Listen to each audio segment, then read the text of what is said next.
A ver,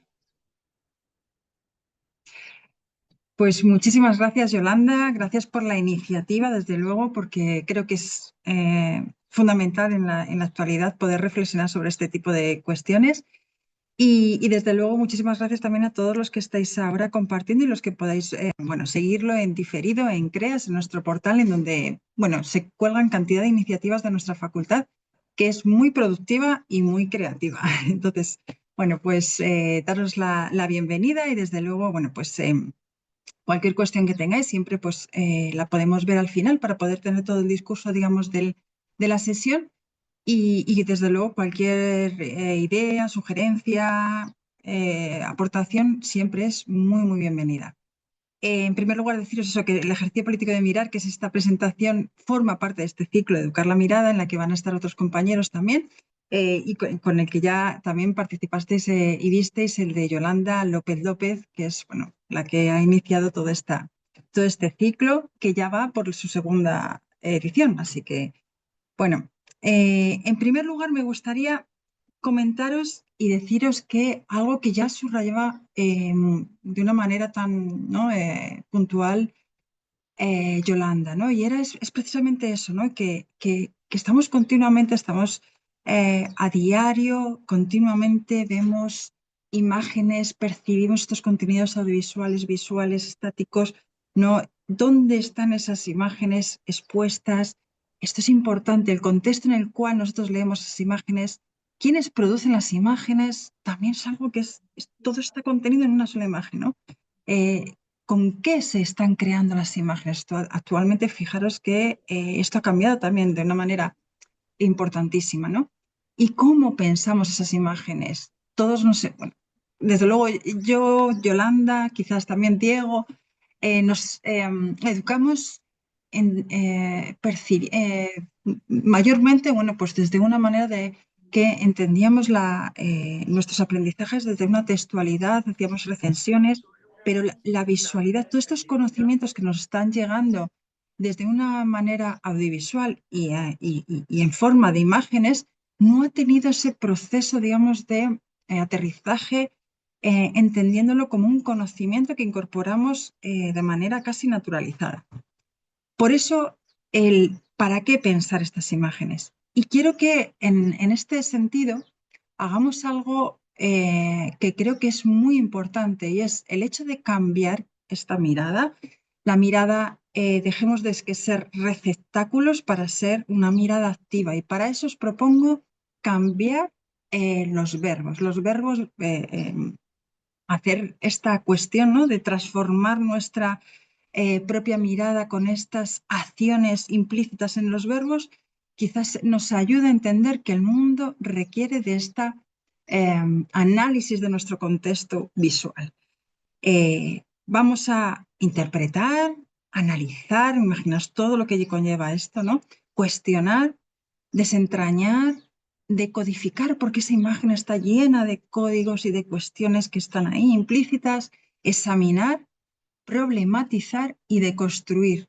Hagamos esa forma de mirar que sea una mirada activa, que verbalice todo este tipo, digamos, de ejercicios que van dentro de nuestra entender nuestro contexto visual, absolutamente visual, y que lo incorporemos como, bueno, pues como una manera diferente de mirar. Y os cuento desde mi experiencia cómo, bueno, me formé como socióloga, pero muy pronto me encontré con el arte contemporáneo y me interesó tanto y me parecía que era una herramienta tan interesante para conocer el mundo desde un lugar diferente que creí en el arte contemporáneo como bueno, un proceso maravilloso en el cual podíamos ejercitar esa mirada, desde el cual se problematiza la realidad, se representa la realidad desde un lugar absolutamente fascinante. De esa manera, fue tal el compromiso que tenía con esta cuestión, ¿no? De, por una parte, socióloga, pero también Por otra parte, también entender el proceso creativo y el arte contemporáneo como un lugar absolutamente fascinante que funde una asociación llamada Experimento Limón y proyectos como Making Art Happen, que lo que hacen es precisamente introducir el arte visual como una forma, un proceso, digamos, de pensamiento y de conocimiento.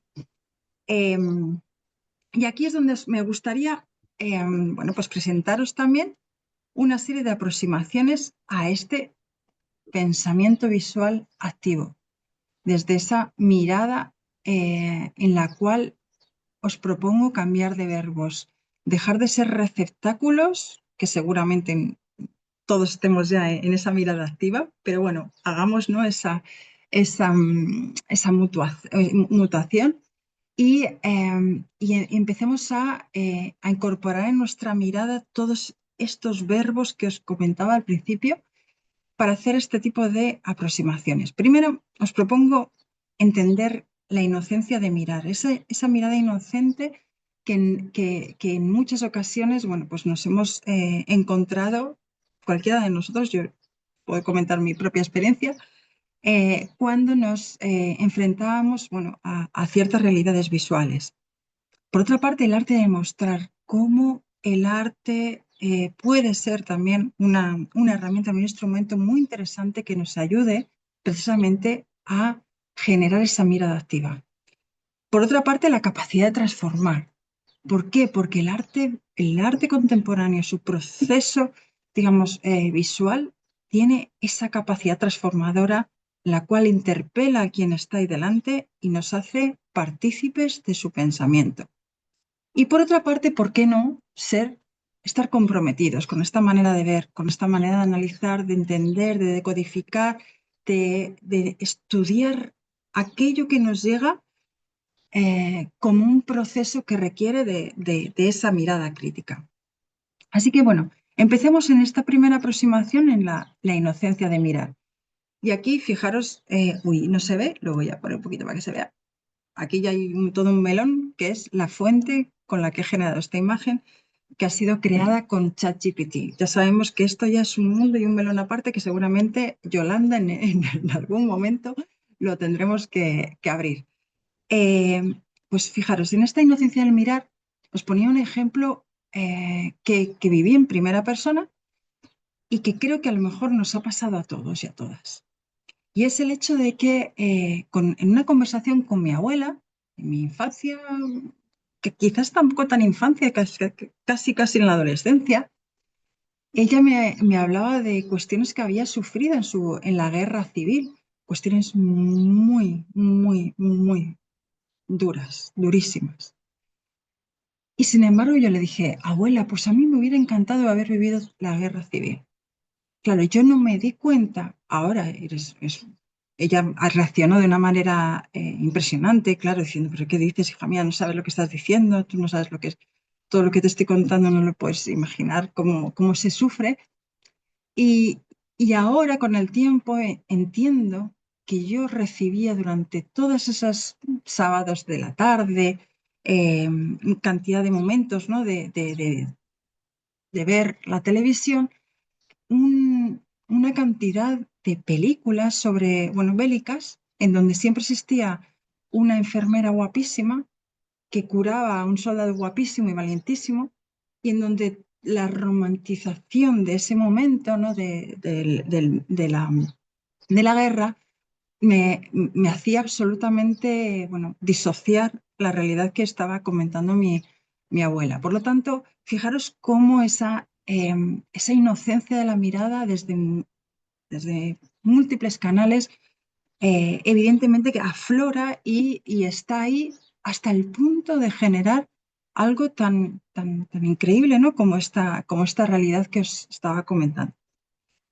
En esta inocencia de mirar también me gustaría hablaros, no sé si conocéis o no, este experimento, un experimento maravilloso que llevaron a cabo una pareja de investigadores, los investigadores Clark, que eran afrodescendientes, y en Estados Unidos, bueno, pues además de lo que se ve y que se materializa actualmente, en los años 50 había un racismo exagerado bueno, especialmente en ciertos barrios, ¿no? Y ellos propusieron ver exactamente, bueno, de dónde se construían estos estereotipos y estas cuestiones unidas a la raza. Hicieron un experimento en el cual cogían a los chavales, como este que estáis viendo, pequeñitos, de 6 7 años, y les exponían ante un dilema. Les presentaban un muñeco negro y un muñeco blanco, y asociaban a ese muñeco blanco, a ese muñeco negro, una serie de virtudes o defectos. Este mismo experimento se llevó a cabo en México en 2013. Y aquí es donde me gustaría mostraros cuál fue el resultado, porque me parece que puede ser muy interesante en este aspecto que estamos viendo, así que os lo voy a compartir.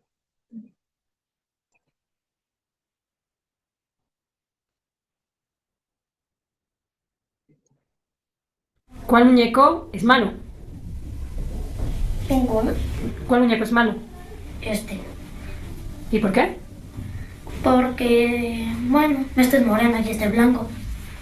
¿Cuál muñeco es feo? ¿Por qué? Porque a mí no me gusta el color café. ¿Cuál muñeco te gusta más? Este. ¿Cuál muñeco es bueno? Este. ¿Y por qué? Porque no me dan miedo los güeros porque tengo más confianza con si los un poco más así como este. No tengo mucha confianza. ¿Cuál muñeco es malo?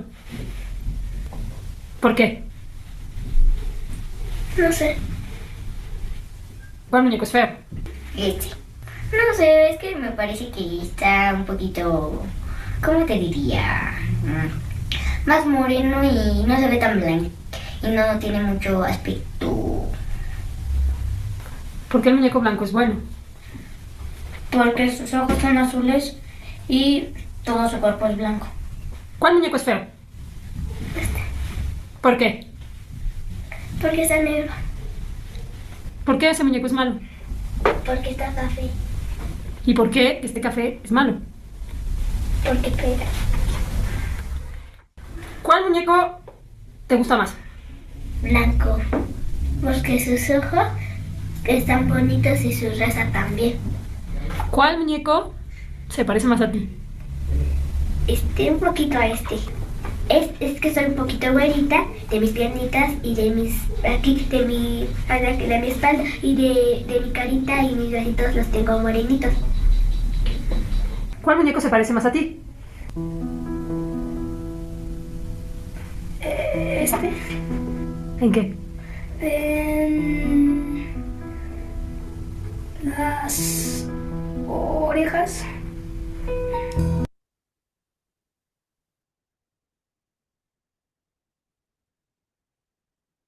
Nada, que os quería poner aquí también en el documento que os presentaba. Bueno, es impresionante porque, a ver, voy a dejarla ahí. Ahí.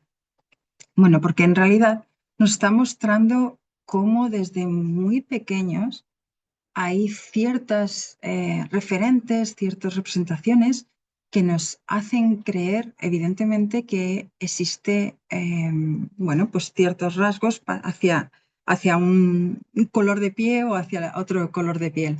Evidentemente, a mí se me rompió ver el documento, evidentemente te lleva a pensar cantidad de cuestiones, ¿no?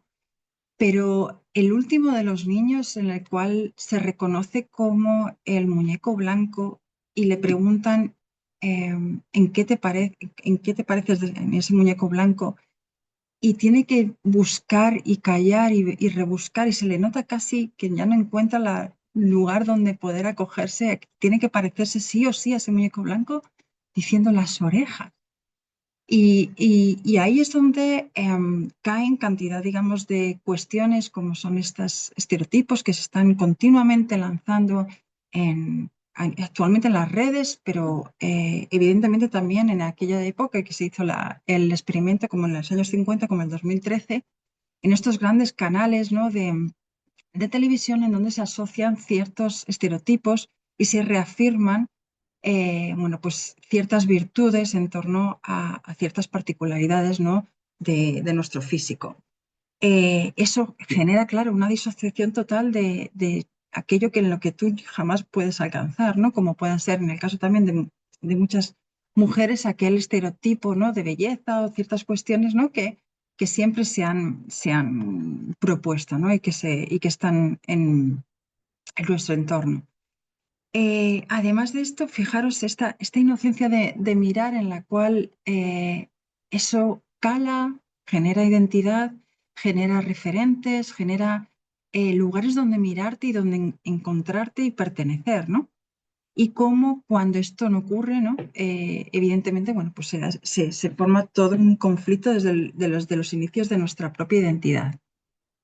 Actualmente todo esto hay procesos de cambio, se introducen cantidad, digamos, ahora mismo ¿no?, de protagonistas, como estamos viendo últimamente en Disney, ¿no?, en donde existen evidentemente, bueno, pues una diversidad muy grande de niños y de niñas representados en estas heroínas o héroes, ¿no? Pero ahí está también la cuestión, ¿no?, de ver exactamente, bueno, cómo desentramar toda esta cuestión que va calando en nuestra propia percepción del mundo y de lo que puede ser verdad o no verdad, ¿no? Por otro lado, otro de digamos, de los lugares donde quería pararme era en el arte de mostrar.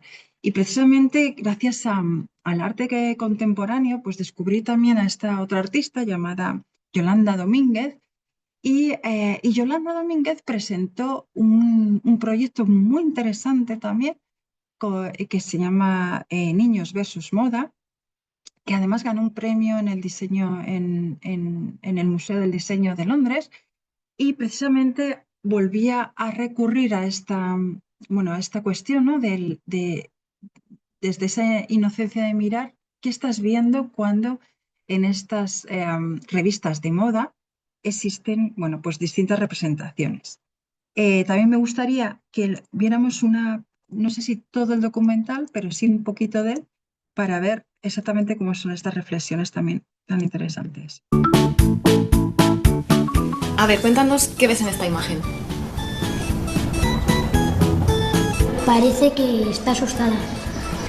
Como si fuera pobre. Que necesita un botiquín para curarse. O a lo mejor está emborrachada. Y parece que tiene una enfermedad, porque el brazo lo tiene aquí y aquí está el hombro. ¿Y cómo crees que se siente? Pues se siente sola. Con miedo. Sí. Y con hambre. Le preguntaría a mi madre que cómo podríamos ayudar a que estuviera unos días en el alojo para no estar en la calle. Ahí están tirando una chica a la basura y la señora se está riendo, no sé por qué. O le estaban ayudando o que estaban abusando de ella. ¿Qué hacéis? Que a mí no me gusta estar en la basura. Tiraros vosotros si queréis. Hay una chica cagando. No es un señor, es una señora porque lleva con él. A lo mejor se ha peleado con alguien y ahora se siente culpable. Se ha ido al baño para que se vaya el estrés. Pues ahí parecen como héroes que estarán estudiando para ir a una universidad. En realidad espías o del FBI felices. Yo quiero ir a la universidad de mayor. Un montón de señores peleándose. Están así o así, con las piernas así, como si fuera pressing car. Son Bueno, en esta otra proyecto, como os decía, bueno, pues se presentaba precisamente a estos chavales que también desde su visión, pues hacían una lectura de lo que estaban viendo, ¿no? Perdona, que he perdido la PPT, a ver si consigo volverla a ubicar. Aquí, vale. Y como veis, bueno, pues volvemos a ver exactamente, ¿no? Cómo estos grandes medios que están continuamente presentes, en este caso eran estas revistas, que ahora estas revistas están de nuevo presentes en las redes, en estas Instagram, en TikTok, y cómo llevan implícitas cantidad de mensajes que son decodificados por los chavales que están aquí en este proyecto, pues de una manera literal. Y sin embargo, como bueno, pues poco a poco van calando, ¿no? Y van haciendo ver, ¿no? La mujer como una mujer que se pelea con el resto de las mujeres, que se la tira a la basura. Los hombres enseguida, el niño dice, no, yo quiero ir a la universidad, quiero ser como esa persona, son superhéroes, son jefes. Hay otra más adelante que dice, son jefes, ¿no? Y como, bueno, pues desde el picado de la fotografía, la forma en la que se representa, el encuadre, ¿no? Todo está estudiado para que verdaderamente, bueno, transmitir ciertas ideas, ¿no? Por lo tanto, el arte también muestra este tipo de cuestiones que creo que son importantes, interesantes, ver cómo de alguna manera bueno, pues presenta la realidad desde esa mirada crítica. Y luego había otra aproximación que también me interesaba mucho, y es el hecho, digamos, de entender cómo tiene también la visualidad, el arte visual, el documental, la imagen, la capacidad de transformar. Aquí os pongo una imagen de una película llamada Sisu, pero en realidad podríamos verlo también en cualquier otro contexto, ¿no? Sisu es una expresión que únicamente entienden los finlandeses. No sé si hay algún finlandés entre las personas que estáis aquí, pero tiene una traducción parecida a lo que podía ser una determinación extrema, una resistencia mental o incluso, bueno, aunque todo parezca perdido, seguir adelante, ¿no? Encontrar ese arranque, esa fuerza en la cual cuando no te queda nada, seguir, ¿no? Luchando por algo. Y este sisu ha aparecido desde que Finlandia, que, bueno, por ubicarlos, está en el norte de Europa, ¿no? Es un territorio grande, pero que, bueno, no tan, vamos a decir que es un territorio importante, pero tiene una densidad de población muy, muy baja, tiene muy poquitas personas y siempre se ha visto amenazado por diferentes invasores, ¿no? Vivió un episodio muy fuerte en la época, digamos, de la Segunda Guerra Mundial y los nazis, y de nuevo comienza a aflorar ese sentimiento de nos quieren conquistar. ¿Y qué es lo que ha ocurrido? Pues en el 2023 entraron en la Unión Europea y a partir, digamos, del 2025 con la invasión de Rusia en Ucrania, se ha vuelto a generar dos nuevas películas con este nombre de Sisu. Creo que esto no es una cosa que pase de manera azarosa, sino que de alguna manera se quiere reavivar ese sentimiento único de los finlandeses a la hora de defender su territorio y sus identidades. Esto obviamente ha ocurrido siempre en todos los contextos. Estados Unidos obviamente es un territorio muy diverso, con estados muy diferentes, cada uno bueno, pues con orígenes y con emplazamientos muy diferentes, bueno, pues con determinantes muy, muy diferentes a nivel climatológico, a nivel territorial, a nivel de todo tipo, ¿no?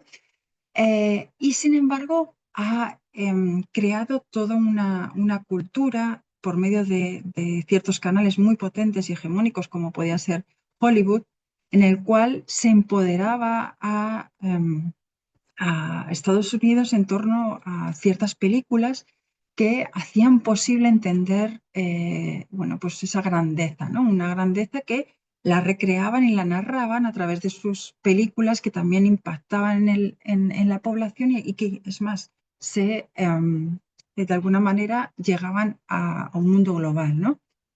Por lo tanto, este tipo, digamos, de narraciones audiovisuales, estas cuestiones que también apelan a esta imagen, ¿no? No son azarosas, tienen una intencionalidad y pueden llegar a transformar y a revivir ciertos valores que hacen que las poblaciones se cohesionen, que las poblaciones se repiensen, rescatar valores como este término tan particular, ¿no? de la sociedad finlandesa, ¿no? Como el sisu. Y por lo tanto, en esta mirada que estamos, ¿no? Analizando y viendo entre todos, también está presente esta capacidad de transformar. De aquí también a esta cuestión que os decía del compromiso del ver, es decir, incorporar esa mirada crítica, esa mirada activa, esa mirada analítica y digamos, que estudia, ¿no? lo que llega. A través de, evidentemente, ¿por qué no? A través de este arte contemporáneo, si todos estamos implicados en esta cultura, y cómo hay artistas que afloran a partir de esa imagen cantidad de componentes que nos hacen pensar sobre, bueno, la propia sociedad, ¿no?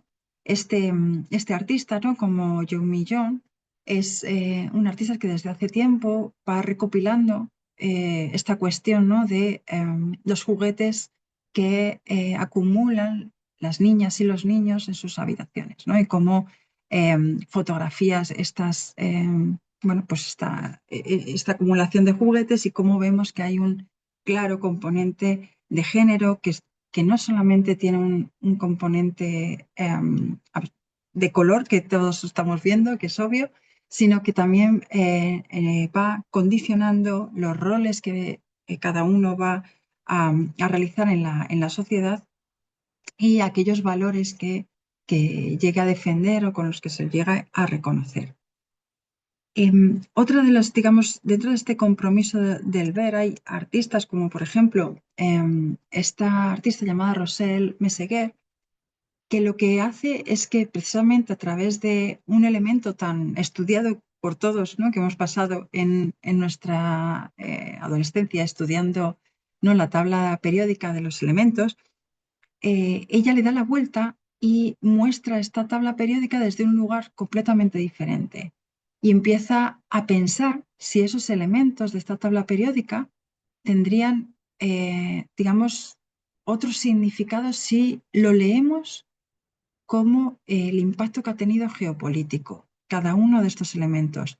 Hemos visto cómo se han creado conflictos entre diferentes países, se han creado ejes de tensión geopolíticos muy patentes en la actualidad, precisamente por ciertos elementos y cómo han aflorado otros elementos como pueden ser las tierras raras y todos los elementos que llevan de por sí estas tierras raras.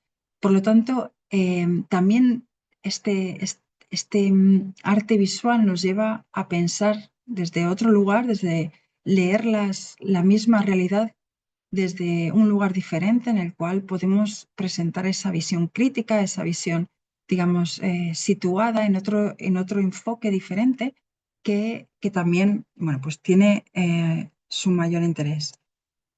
Y por supuesto, ese compromiso de ver para analizar nuestra propia realidad, nuestro momento actual, entender que vivimos en un mundo hipervisual, que la realidad ahora mismo está totalmente mediada y que esa realidad evidentemente tiene una capacidad de impacto impresionante, ¿no?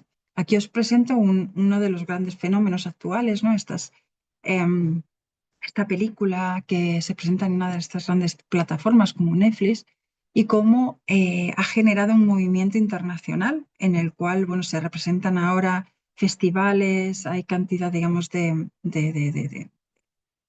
despliegue, de cantidad de elementos de marketing en torno a este fenómeno y cómo se ha presentado, ¿no? como una película para niñas y para adolescentes que empoderan a la mujer. Pero sin embargo, se analiza la propia película y vemos cómo se construye la imagen de las ídolos. Y aquí subrayaba lo de la ídolo porque la propia, el propio PowerPoint me corregía porque estaba mal dicho lo de la ídolo, tenía que ser del ídolo. Y bueno, y esta construcción de imagen de estas ídolas, en realidad, fijaros cómo se encuerpan, cómo tienen físicos imposibles, cómo volvemos a recurrir a la misma cuestión que casi se presentaba con el primero de los vídeos, ¿no? De los chavales con enfoque, digamos, bueno, de diversidad. Y cómo además el propio guión de esta película narra dos mundos enfrentados, el mundo de la mujer y el mundo de los chicas y de los chicos. Los chicos, además, en representación de esos demonios. Volvemos a esa codificación de la realidad en la que parece que existen siempre dos, ¿no? Dos bloques y que pertenecer a uno supone estar en contra del otro. Y luego lo que parecía también algo que, bueno, anecdótico y que verdaderamente es algo impresionante dentro de la película es que las redes y los likes salvan a la humanidad. Y esto no deja de empoderar aún más este medio, ¿no? Como es el de las redes sociales, como si fuera verdaderamente el salvador del mundo y el eje, ¿no? De nuestra existencia.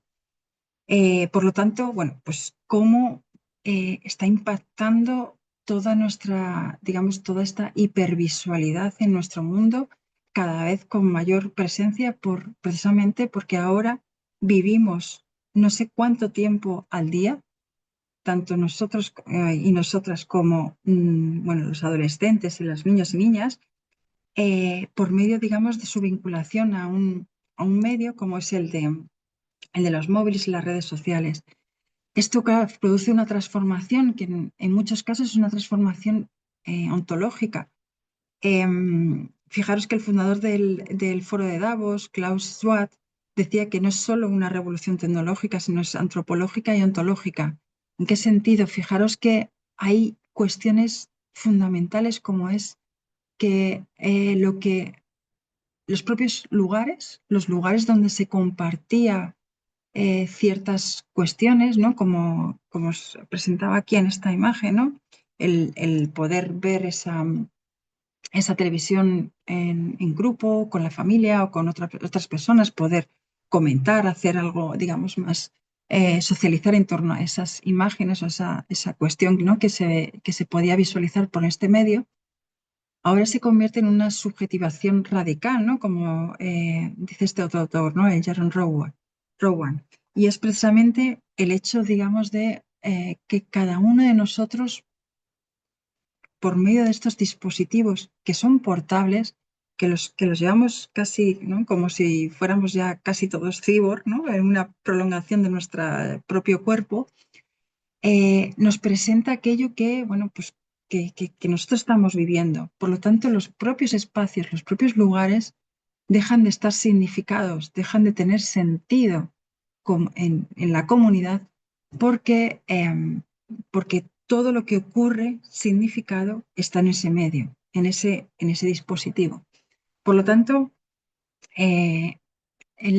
la revolución de esta hipervisualidad no es solamente el encuentro de esas imágenes, ya sean estáticas o dinámicas, en nuestro día a día, en nuestra cotidianidad, en nuestro recorrido itinerario, en nuestra forma de comunicarnos, sino que también está en un medio fundamental con el cual compartimos cantidad de horas de de nuestra cotidianidad y nuestros días por medio de estos dispositivos mediados y atravesados por esta hipervisualidad que, por otra parte, carece de una educación de esa mirada, ¿no? De esta mirada que es un poco el componente de este ciclo que ha organizado Yolanda, ¿no?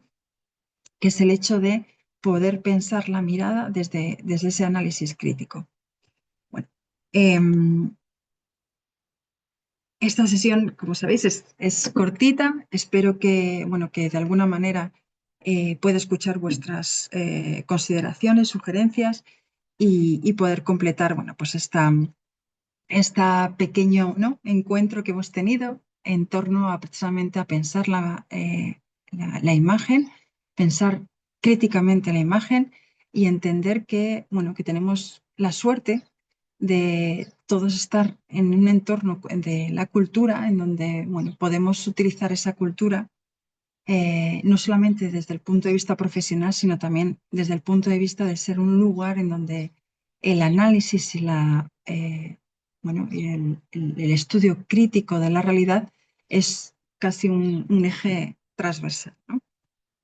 Bueno, no sé si puedo ver alguna de las cuestiones. Sí, por Muchas aquí. gracias, Vanessa. Mientras, además, ya tienes manos levantadas, primero, bueno, darte las gracias. Primero por ceñirte al tiempo y por abrir, yo creo que tantas ventanas, ¿no? Donde nos cuestionamos cómo observamos la realidad, ¿no? O cómo nos intentan dirigir la mirada, que yo creo que también es un ejercicio que tenemos que aplicarnos cada uno. Luis, por favor, cuando consideres, y mientras Luis habla, si quieres, podemos revisar el chat, aunque han hecho observaciones sobre lo que has ido comentando. Luis, cuando quieras, gracias. Gracias, Yolanda. Sí, tres, muy interesante, Vanessa. Muchas gracias por tu presentación. Hice tres anotaciones que voy a leer como en su orden. La primera tiene que ver con una reflexión sobre la potencia del audiovisual. O sea, este documental, esos fragmentos que nos mostraste de lo que se hizo en 1950 en Estados Unidos y con su réplica en México en 2013, da cuenta de que es muy potente verlo, ver las reacciones de los chicos, ver las pausas, sus dudas y cómo, de alguna manera, aunque sienten pena, lo que están diciendo en algunos casos, lo expresan. Y pensaba ahí en la potencia del documental. Yo soy documentalista y digamos que resulta mucho más potente ver esto que tener una cifra al final de decir, de un estudio con 1000 chicos, 800 dijeron que aquí es mucho más potente ver las reacciones que están teniendo cada uno de estos chicos.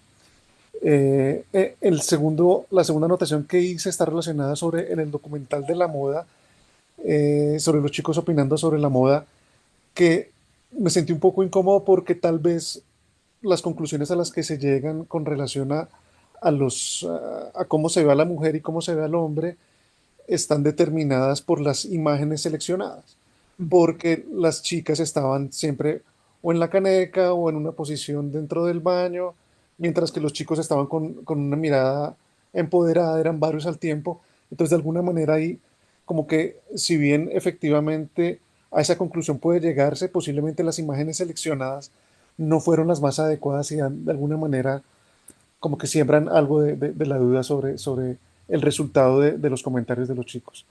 Y la tercera tiene que ver con efectivamente quién cuenta la historia, quién me muestra las imágenes.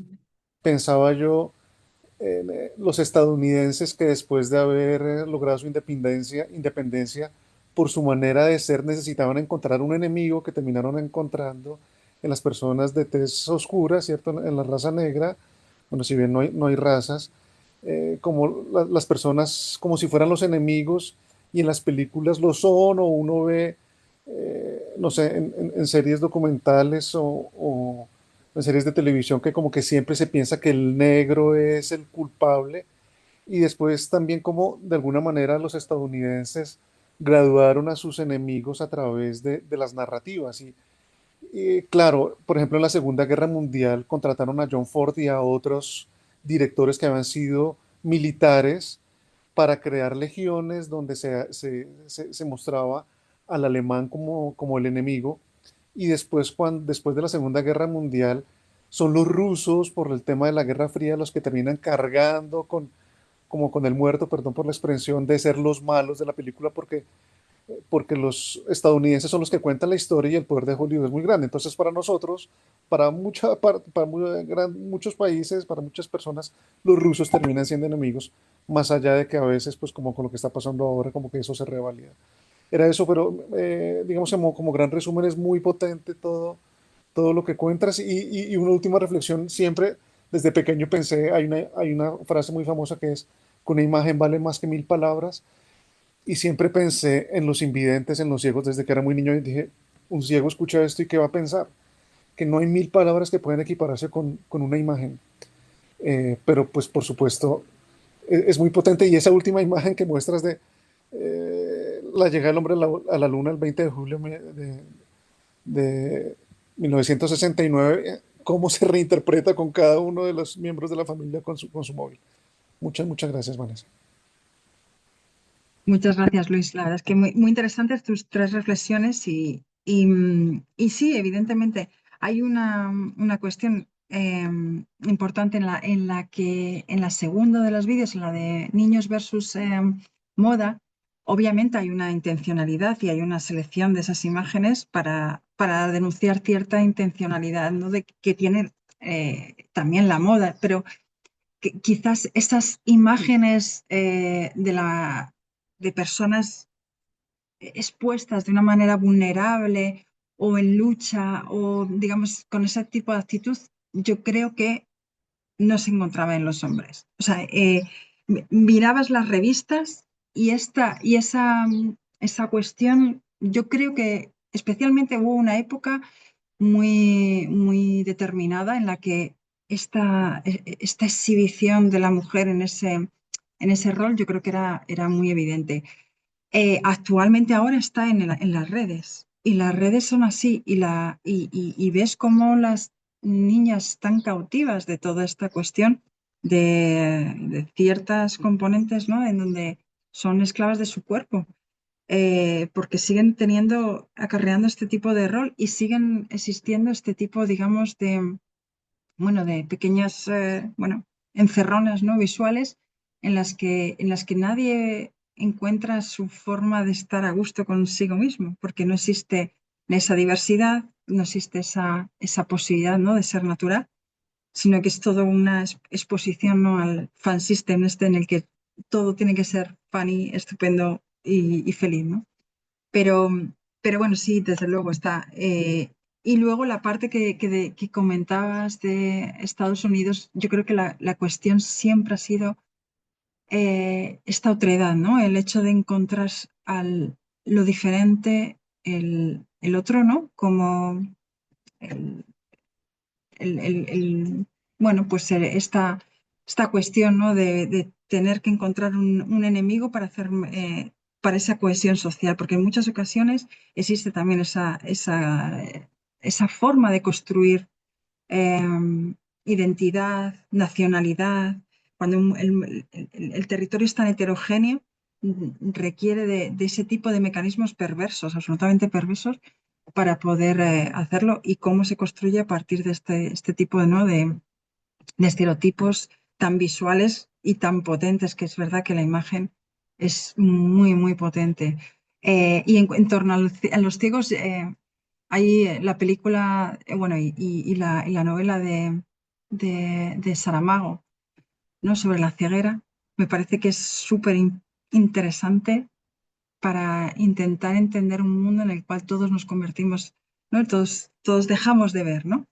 Me parece que es muy importante, te lleva al lugar de empatizar, ¿no? Con esta cuestión, de entender el mundo de repente sin poder ver. Cuando tenemos ¿no? Este sentido de la vista es tan determinante. A mí me ha pasado que por ser rubia, me hablan en inglés y yo sigo hablando en español y me siguen hablando en inglés. Digo, creo que nadie me escucha. Y es verdad que te determina tanto esa visualidad, ¿no? Lo que estás viendo es la realidad. Y tú eres guiri, aunque esté hablando en tu mismo idioma, ¿no? Sí, Luciano. Gracias, Luis. Muchas gracias. Bueno, sumamente interesante, la verdad.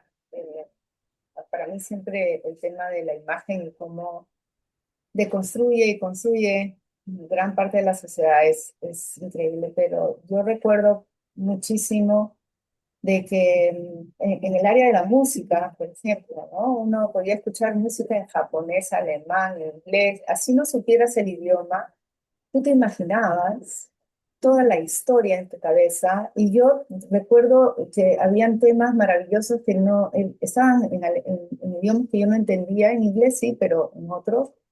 Y yo me había hecho mi imagen en la cabeza de cómo era la historia, incluso escuchándola en inglés o escuchándola en español.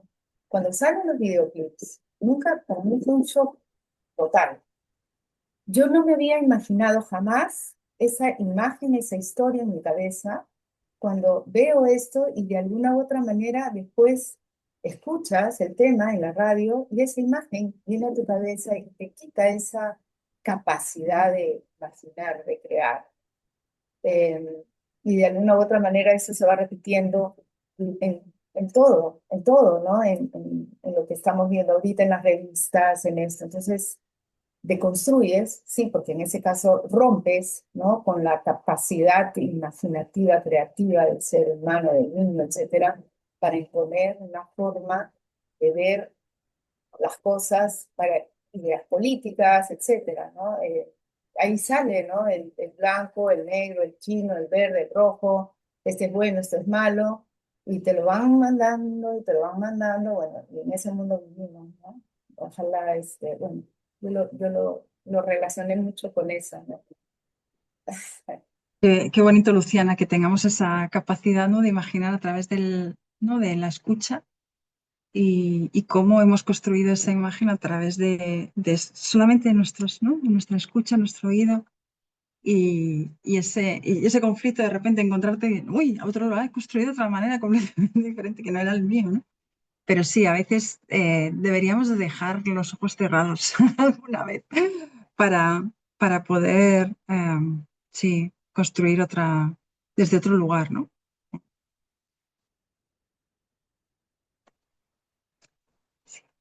Bueno, creo que eso es todo. Queda un comentario de Carmen en el chat. Vanessa, Ujú. no sé si has podido Sí, leerlo. a ver, voy por aquí. A ver, lo voy a- es que si me ha puesto algo encima, un momentito, ¿eh? Ahora sí. No he oído hablar de esto porque la ignorancia es mayor sobre este fenómeno, pero quizás es una moda y volvamos al sentido de la realidad. Esto no se parece a la realidad, aunque al ritmo que vamos se está perdiendo un poco el sentimiento natural de ser seres humanos y corrientes. Y parece que las nuevas generaciones quieren hacerles verse con otro tipo de realidad virtual. Como bien apuntas, comparto que la educación es necesaria para hacer críticas sobre esto de los temas que deforman la naturalidad en pro de la hipervisualidad extrema. De ahí la falta de buenos autoconceptos equilibrados cuando lleguen a edades más adultas. Sí, desde luego. Yo creo que aquí tenemos tanto, tanto, tanto que hacer en el tema de la educación. Bueno, Yolanda acaba de hacer este foro simplemente para pensar colectivamente sobre ello, ¿no? Es súper importante el de construir, el generar una metodología. Nosotros teníamos un método de aprendizaje y de análisis en las escuelas cuando aprendíamos la textual, desde textos. ¿Por qué no existe ese mismo método de construcción, de análisis, de crítica, de estudio de la imagen? Es súper importante, yo creo. Así que, desde luego, Carmen, estoy totalmente em, de acuerdo contigo. Y se ha luchado, yo recuerdo en el 2008 hubo una reivindicación muy grande por parte de los educadores de audiovisual para que se entendiera como una asignatura más dentro de nuestro plan de estudios, pero se negaba porque saben que es un poder increíble, como habéis dicho todos. Es un poder increíble de manipulación incluso. Así que no se consiguió y hubo muchas movilizaciones.